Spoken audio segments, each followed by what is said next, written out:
వెనుకొండ మండలం ఏనుగుపాలెంలో ఈ నెల 6న జరిగిన గుంటూరు శివ హత్య కేసు పోలీసులు ఛేదించారు. అక్రమ సంబంధం, పాత కక్షలే హత్యకు దారితీశాయని పోలీసులు నిర్ధారించారు. హత్యకు పాల్పడిన శ్రీను, సుబ్బారావు, వెంకట్రావులను అదుపులోకి తీసుకున్నారు. రిమాండ్కు తరలించనున్నారు.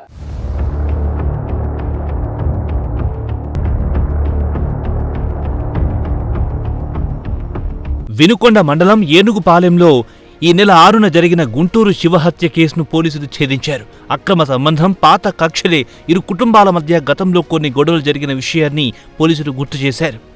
హత్యకు కొన్ని రోజుల ముందు కూడా గొడవ జరిగిన విషయాన్ని పోలీసులు వెల్లడించారు. తాజాగా జరిగిన గొడవను మనసులో పెట్టుకుని ఈ నెల 6వ తేదీన శివను హత్య చేసినట్లు పోలీసులు వెల్లడించారు. ఏనుగుపాలెంకి చెందిన శ్రీను, సుబ్బారావు, వెంకట్రావు ముగ్గురు వ్యక్తులు శివను హత్య చేశారని పోలీసులు తెలిపారు.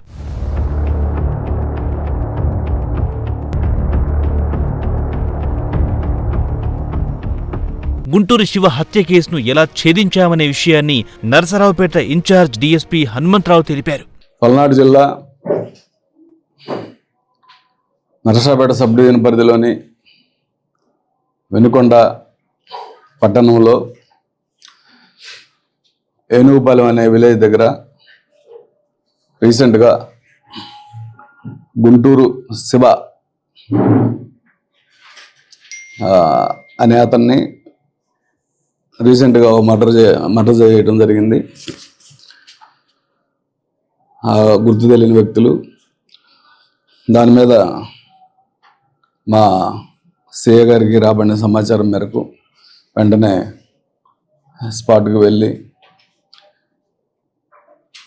ఆ మర్డర్ జరిగిన వ్యక్తి గుంటూరు శివగా గుర్తించి అక్కడ మిగతా ఫార్మాలిటీస్ అన్నీ ఇంక్వెస్ట్, పోస్ట్ మార్టం చేసిన తర్వాత దానిలో తదుపరి దర్యాప్తులో భాగంగా ఎందుకు మర్డర్ చేశారు, ఎవరు చేశారనే దాని మీద విచారణలో భాగంగా మాకు స్పెసిఫిక్గా తెలియవచ్చింది ఏంటంటే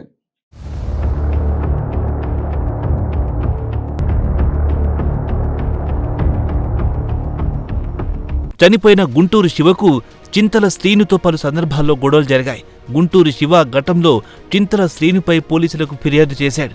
దానితో పాటు పక్కపక్కనే ఉన్న ఇరువురి పొలాల వల్ల కూడా గొడవలు చోటు చేసుకున్నాయి. మొత్తం మీద 4 కారణాలతో చింతల శ్రీను గుంటూరు శివపై కక్ష పెంచుకుని హత్య చేసినట్లు నరసరావుపేట ఇన్ఛార్జ్ డీఎస్పీ హనుమంతరావు వివరించారు.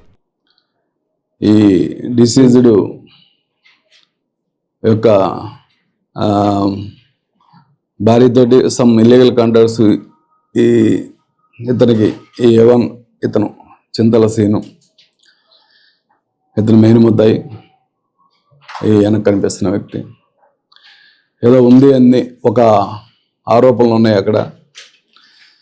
అదేవిధంగా దాని మీద ఇతను ఆ అమ్మాయి వెంటబడుతున్నాడని, చనిపోయిన అతను వాళ్ళ నాన్న, అమ్మాయి నాన్న అందరూ కలిసి కూడా ఒక కంప్లైంట్ ఇచ్చారు 2023లో. దాని మీద కూడా మనస్తాపం పెట్టుకొని ఉన్నాడు అతను డిసీజ్డ్ మీద. ఇతను మరలా వీళ్ళ చేను వాళ్ళ చేను పక్క పక్కనే ఉంటుంది. ఆ కింద వీళ్ళ చేను కింద ఉంటుంది ముద్దాయి వరి మాగాని వాళ్ళ అతను కౌలుకు తీసుకొని వేస్తున్నాడు చనిపోయిన అతను. ఆ మాగాల నుంచి నీళ్ళు వెళ్ళాలి, ఆ నీళ్లు పంపించలేదనేది, నీళ్ళు పంపిను అని అన్నాడని దాని మీద గొడవ అయింది వీళ్ళిద్దరికి. అదొక ఇష్యూ. ఇతని భార్య అంటే ఈ అక్యూజ్డ్ భార్య 1.5 year బ్యాక్ చనిపోయింది. చంపి కాలువలో పడేశారు. అప్పుడు అంటే చంపారా చనిపోయిందా అనేది అప్పుడు పూర్తిగా తేలలేదు. దాని మీద అది ఈ చనిపోయిన అతను చేసి ఉంటాడు అని ఇతనికి అనుమానం. సో ఈ 4 రీజన్స్ మీద వీళ్ళకి బాగా ఘర్షణలు జరుగుతూ ఉన్నాయి.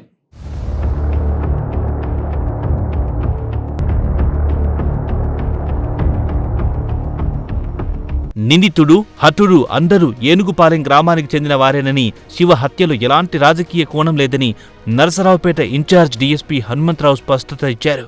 ఒకే ఊరు, ఇంటి పక్కనే ఏనుగుపాలెంలోనే పక్క ఇల్లు, అంతా ఒకే కమ్యూనిటీ. మరి ఇందులో ఎలాంటి పార్టీ కానీ ఇష్యూస్ కానీ ఏమి లేవు.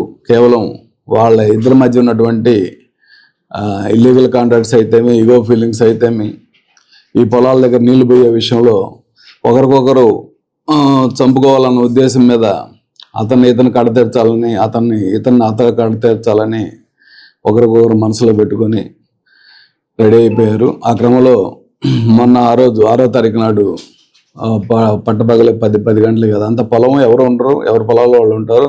ఈ జరిగిన దానికి చాలా దగ్గరగా ఎవరు లేరు. సో ఇద్దరు అక్కడ ఒకరికొకరు పొంచి ఇతను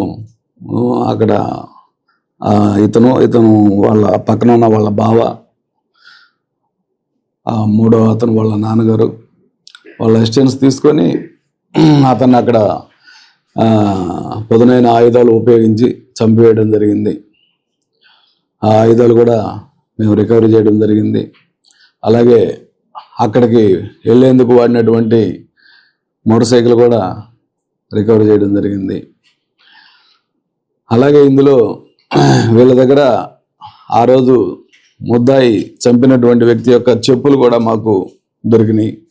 ఆ చెప్పులను బట్టి కూడా ట్రేస్ చేసి ప్లస్ ఇతను చనిపోయిన అతని యొక్క బట్టలు ఇవన్నీ కూడా మేము FSLకి పంపిస్తా ఉన్నాం. దీంట్లో డాగ్ స్క్వాడ్ని ఉపయోగించాము. టెక్నికల్ ఎవిడెన్స్ అంతా కూడా తీసుకున్నాము.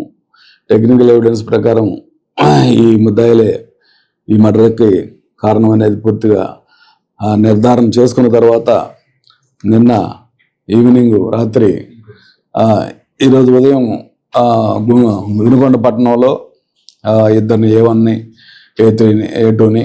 A2ని ఏనుగుపాలెంలో అరెస్ట్ చేసి ఇట్లా మీ ముందుకు తీసుకురావడం జరిగింది.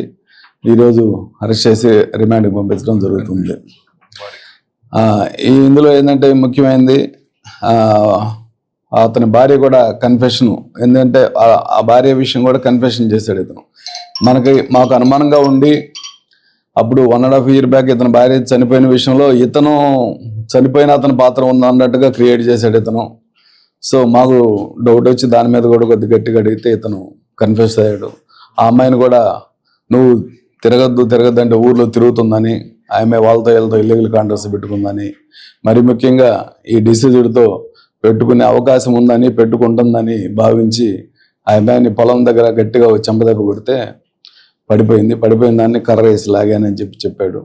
అది దాన్ని నిర్ధారణ కూడా చేసుకున్నాము.